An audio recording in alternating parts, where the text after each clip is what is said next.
सुबह का वक्त था। सूरज की लाल किरणें दिन की शुरुआत कर रही थी। हरे भरे पेड़ों पर पंछी मीठे सुर में गुनगुना रहे थे।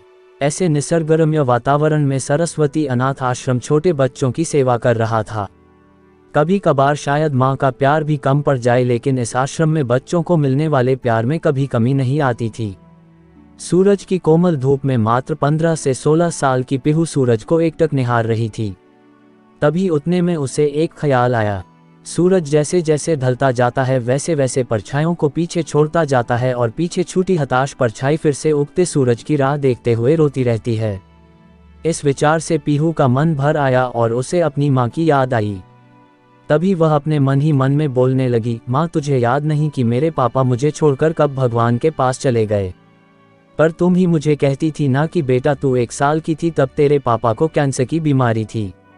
इस वजह से तेरे पापा भगवान के घर चले गए, लेकिन तकदीर की लड़ाई में मैंने हार नहीं मानी।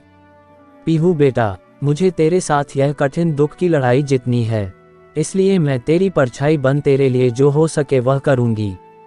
वक्त आने पर मैं लोगों के घर के काम भी करूंगी, पर तुझे बहुत पाऊंगी, तुझे बड़ा बनाऊंगी। मैं तेरे पापा के सपने को वास्तव में लाऊंगी। तेरे पापा की बहुत इच्छा थी कि हमारी छोटी सी पीहू बड़ी होकर पायलट बने, लेकिन जिंदगी में ऊंचा उठने के लिए तेरे पापा से तेरे पंखों को मिलने वाली ताकत तेरे पापा के जाने से टूट गई। लेकिन माँ, इतने बड़े दुख के रेगिस्तान में मैं सुख की परछाई ढूंढ रही थी।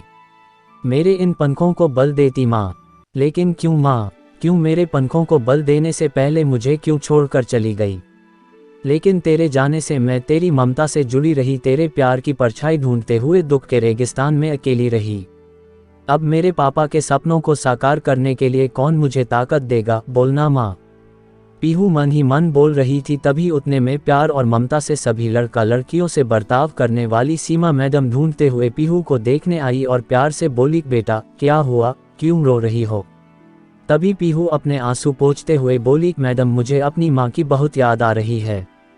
तभी सीमा मैडम ने पीहू को अपने सीने से लगाया।